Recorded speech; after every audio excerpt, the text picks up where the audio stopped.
इस वीडियो में हम बात करेंगे उन सारे पॉइंट्स की जो अनकवर करते हैं आपके डेली एक्सपेंसेस की हिडन कॉस्ट। लेकिन उससे पहले ये जानेंगे कि ये होता क्या है। सबसे पहले ये समझना ज़रूरी है कि हिडन फीस आखिर होती क्या है। आसान भाषा में कहें तो ये वो एक्सेसिव पैसे होते हैं जो किसी चीज़ को खरीदते समय या किसी सर्विस का इस्तेमाल करते समय तुरंत या आसानी से नहीं दिखते। अक्सर ये फीस बिल आने के बाद पता चलती है या फिर छोटे-छोटे अक्षरों फाइन प्रिंट में कहीं छिपी हुई होती है, जिन्हें हम आम तौर पर पढ़ते नहीं हैं। मान लो कि आप एक ऑनलाइन वेबसाइट पर एक नया स्मार्टफोन देख रहे हैं। वेबसाइट पर फ़ोन की कीमत 15,000 दिखाई दे रही है, जो आपको बहुत अच्छी लग रही है। आप उसे खरीदने का फैसला करते हैं और बाय बटन पर क्लिक करते हैं। जैसे ही आप पेमेंट करने के लिए आगे बढ़ते हैं, तो आपको अचानक से कुछ एक्सेसिव फीस दिखाई देती है, जैसे कि शिपिंग चार्ज ₹300, हैंडलिंग चार्ज ₹100 और कन्वेंस फीस ₹50। तो जिस फ़ोन की कीमत आपको शुरुआत में 15,000 दिख रही थी, अब इन हिडन फीस के कारण उसकी कुल कीमत 15,450 हो जाती है। ये 450 ये एक्सेसिव फीस वो छिपी हुई कॉस्ट है जो आपको पहले स्पष्ट रूप से नहीं बताई गई थी। इसी में नेक्स्ट पॉइंट है the usual suspect top areas of hidden fees. आमतौर पर छिपे हुए शुल्क कहाँ मिलते हैं? कुछ मुख्य क्षेत्र। इस भाग में हम उन आम जगहों पर ध्यान देंगे जहां अक्सर छिपे हुए यानी हिडन फीस पाई जाती है। हम 2 से 3 ऐसे प्राइम एरियाज पर अपना अटेंशन पे करेंगे जिनका हम रोजाना इस्तेमाल करते हैं। पहला है बैंकिंग और क्रेडिट कार्ड। इस एरिया में कई तरह के छिपे हुए चार्जेस हो सकते हैं। एग्जाम्पल के लिए बैंक मेंटेनेंस फीस। कुछ बैंक अकाउंट रखने के लिए हर महीने एक चार्ज लेते हैं, जिसके बारे में अक्सर अकाउंट खोलते समय उतनी स्पष्टता नहीं दी जाती। दूसरा है ओवरड्राफ्ट फीस। यदि आपके अकाउंट में पर्याप्त पैसे नहीं हैं और आप उससे ज़्यादा निकाल लेते हैं या खर्च कर देते हैं, तो बैंक आपसे भारी ओवरड्राइव चार्ज वसूल सकता है। देन आता है credit card charges. Credit card में कई तरह के चार्जेस हो सकते हैं, जैसे कि एनुअल फीस जो हर साल कार्ड इस्तेमाल करने के लिए देना होता है। अगर आप बिल समय पर पे ऑफ नहीं करते या बिल समय पर नहीं भरते, तो लिमिट से ज़्यादा ओवर लिमिट फीस चार्ज की जाती है जब आप अपनी क्रेडिट सीमा से ज़्यादा खर्च कर देते हैं तो ही। देन आती है the hidden cost of reverting एपीआरएस।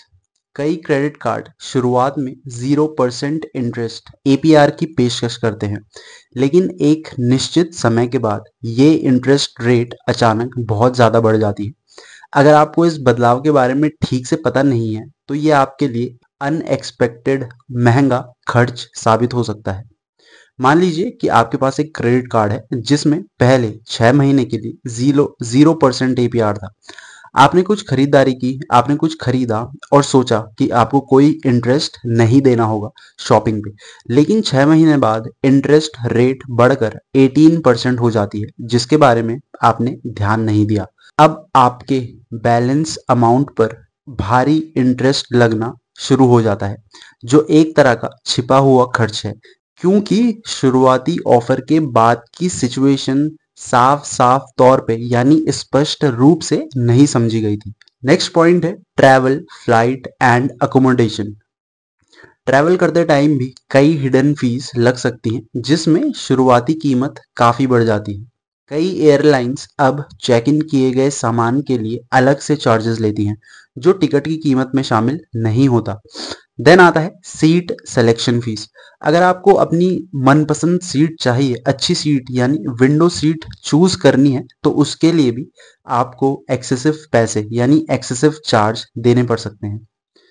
Then आती है रिजॉर्ट फीस। कुछ होटल रिजॉर्ट फीस लगाते हैं, जिसमें वे कहते हैं कि कुछ एक्सेसिव सर्विसेज शामिल हैं, लेकिन ये फीस अक्सर बुकिंग के लास्ट फेज में यानी लास्ट टाइम में सामने आती है। देन आती है other services charges. Booking fees या अदर एडमिनिस्ट्रेटिव फीस भी जोड़े जा सकते हैं। मान लो कि आपने एक वेबसाइट पर दिल्ली से गोवा के लिए 3,000 की एक चीप फ्लाइट देखी, लेकिन जब आप बुकिंग करने जाते हैं तो आपको पता चलता है कि चेक इन किए गए एक बैग के लिए 1000 रुपए एक्सेसिव फीस देने होंगे और अपनी पसंद की सीट चुनने के लिए 300 रुपए और लगेंगे। इस तरह आपकी फ्लाइट की कुल कॉस्ट 4300 रुपए हो जाती है, जिसमें 1300 रुपए हिडन चार्जेस हैं। नेक्स्ट और थर्ड पॉइंट है ऑनलाइन सब्सक्रिप्शन एंड परचेजेस। आपको इनमें भी हिडन फीस देनी पड़ सकती है। ऑनलाइन शॉपिंग करते टाइम प्रोडक्ट की कीमत के अलावा शिपिंग और हैंडलिंग फीस भी ऐड किया जाता है, जो कभी कभी अनएक्सपेक्टेड रूप से ज़्यादा हो सकता है। Restocking fees. यदि आप कोई ऑनलाइन खरीदा हुआ सामान वापस करते हैं, रिटर्न करते हैं, तो कुछ कंपनियां रीस्टॉकिंग फीस भी चार्ज कर सकती हैं। कई मेंबरशिप सर्विसेज फ्री ट्रायल के बाद भी ऑटोमेटिकली रिन्यू हो जाती हैं और फिर आपके अकाउंट से पैसे कटने लगते हैं, भले ही आप उस सर्विस का यूज करना कंटिन्यू रखते हैं या नहीं। ये एक हिडन फीस बन जाता है। मान लो कि आपने एक ऑनलाइन स्ट्रीमिंग सर्विस के लिए फ्री में साइन अप किया। ट्रायल ड्यूरेशन खत्म होने के बाद सर्विस ऑटोमेटिकली रिन्यू हो गई और आपके क्रेडिट कार्ड से अगले महीने का अमाउंट कट गया, जिसके बारे में आपको कोई रिमाइंडर नहीं मिला। इसीलिए इसको भी हम हिडन चार्ज में ही काउंट करेंगे। Why do companies use hidden fees? The motivation. कंपनियां अक्सर कुछ रीजंस के चलते हिडन फीस चार्ज करती हैं। कंपनियां अपनी मेन एडवर्टाइज प्राइस को कम दिखाकर कंज्यूमर को अट्रैक्ट करती हैं।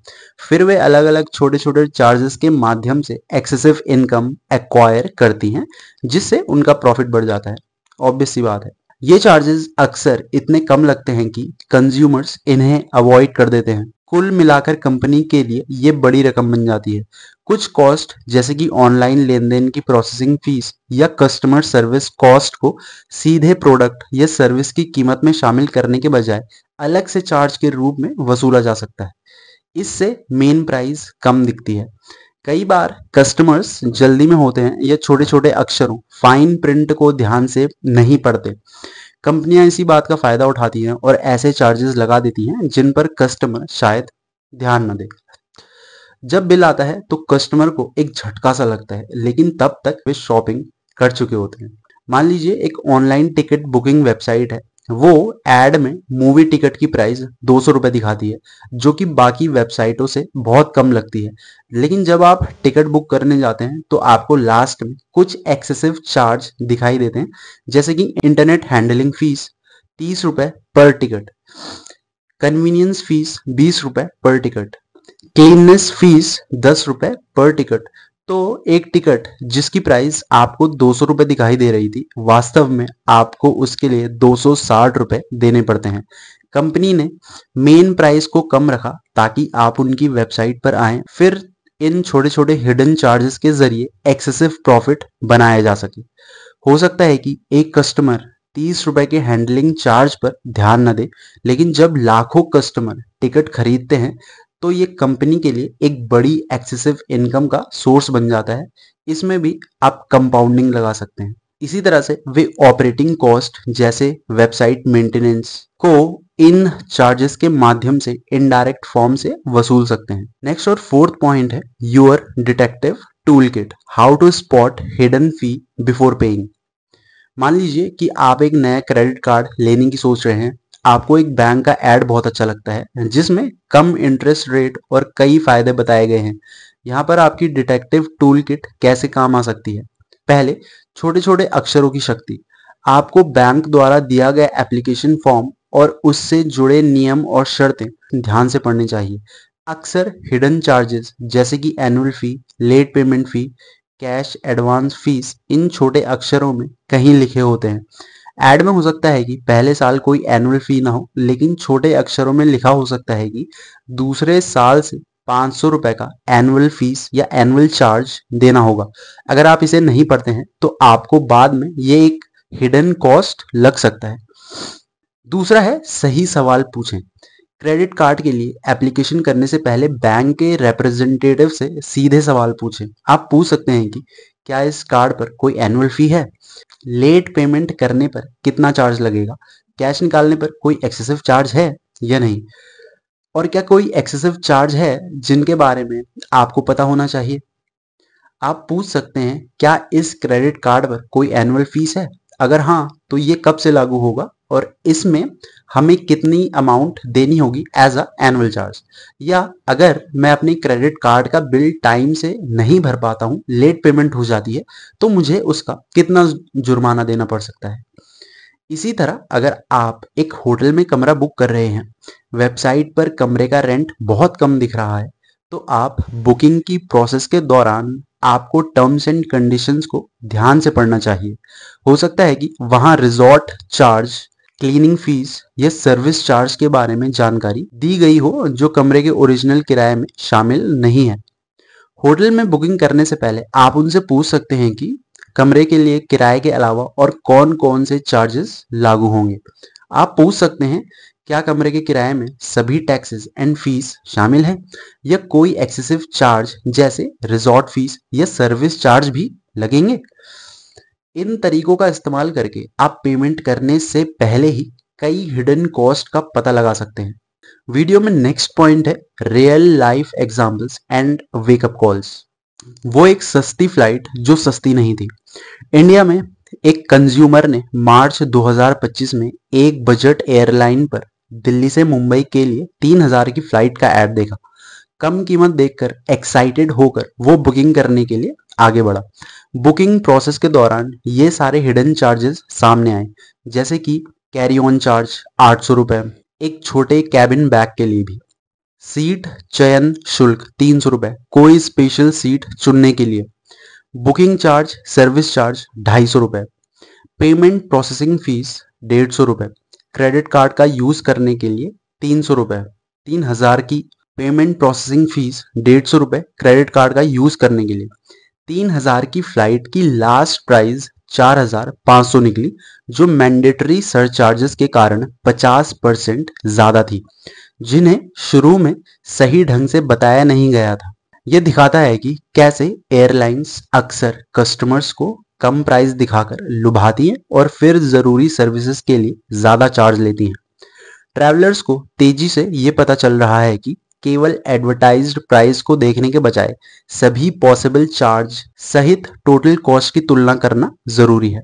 इसमें दूसरा एग्जांपल आता है unexpected bank account deduction. Bangalore में एक बंदे का एक बैंक में सेविंग अकाउंट था। वो अमाउंट अकाउंट में बनाए रखते हैं जिसे वे पर्याप्त मानते हैं। मतलब मान लो कि वो 2 लाख रुपए को मोर देन इनफ अमाउंट मानता है अपने सेविंग अकाउंट में रखने के लिए, तो उसने उन 2 लाख रुपए को अपने अकाउंट में बनाए रखा। लेकिन अप्रैल 2025 में उन्होंने अपने अकाउंट के डिस्क्रिप्शन में कम बैलेंस फीस के रूप में मार्क्ड 250 रुपए की अनएक्सपेक्टेड कटौती देखी। बैंक से कांटेक्ट करने पर उन्हें पता चला कि उनसे अकाउंट में एक स्पेसिफिक औसत एवरेज मंथली बैलेंस AMB की जरूरत है, जिससे वे पिछले महीने एक अनएक्सपेक्टेड खर्च के कारण कुछ दिनों के लिए थोड़ा नीचे थे।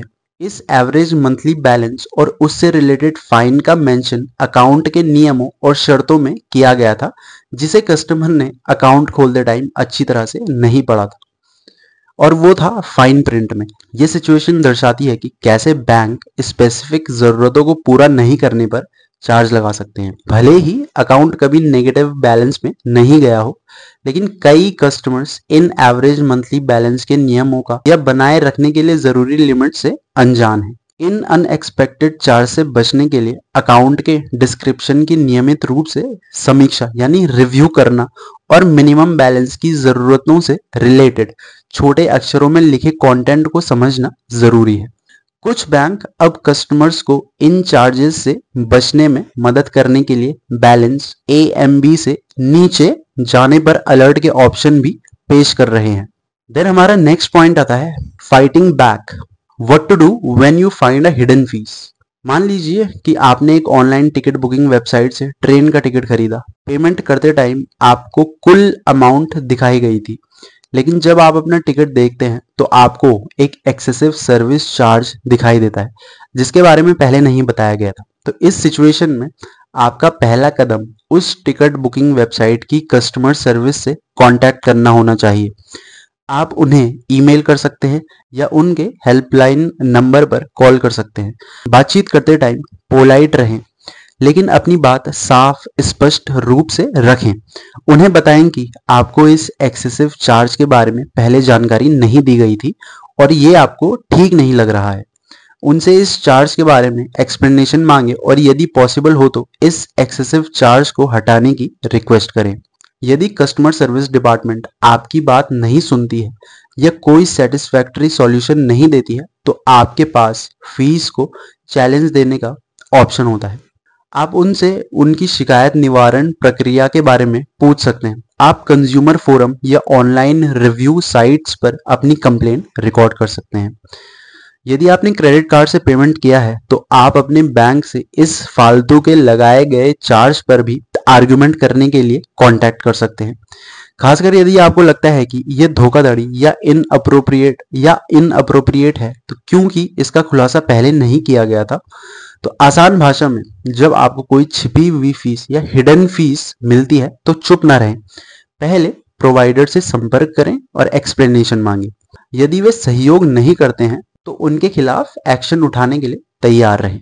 Last but not the least 7th point है long term savings, the big picture.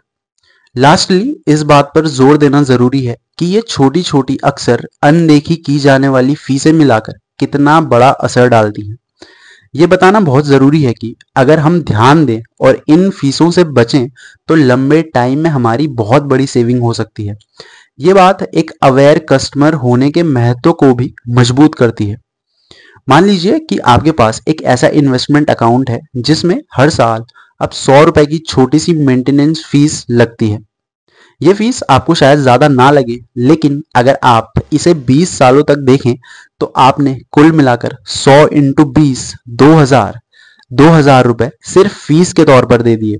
I know कि ये कोई बहुत बड़ी अमाउंट नहीं है, बट फिर भी सोचिए कि अगर इस 2000 को आपने कहीं और इन्वेस्ट किया होता तो इस पर इंटरेस्ट भी मिलता और आपकी सेविंग्स और भी ज्यादा होती। इसी तरह बैंक के छोटे छोटे चार्ज जैसे कि एटीएम इस्तेमाल करने की फीस या अकाउंट में कम पैसे रखने पर लगने वाला चार्ज लंबे टाइम में मिलकर एक बड़ी रकम बन सकते हैं। सीधी बात यह है कि छोटी छोटी बचत और छोटी छोटी फीसों से बचना लंबे समय में बहुत बड़ा फायदा दे सकता है। इसीलिए एक समझदार कस्टमर बने और अपनी मेहनत की कमाई को बेवजह खर्च होने से बचाएं। वीडियो अच्छा लगा हो तो वीडियो को लाइक, शेयर और चैनल को सब्सक्राइब करना ना भूलें। More informative content is on the way. Thanks for watching. और नेक्स्ट वीडियो में हम बात करेंगे कि can you save text by becoming an NRI।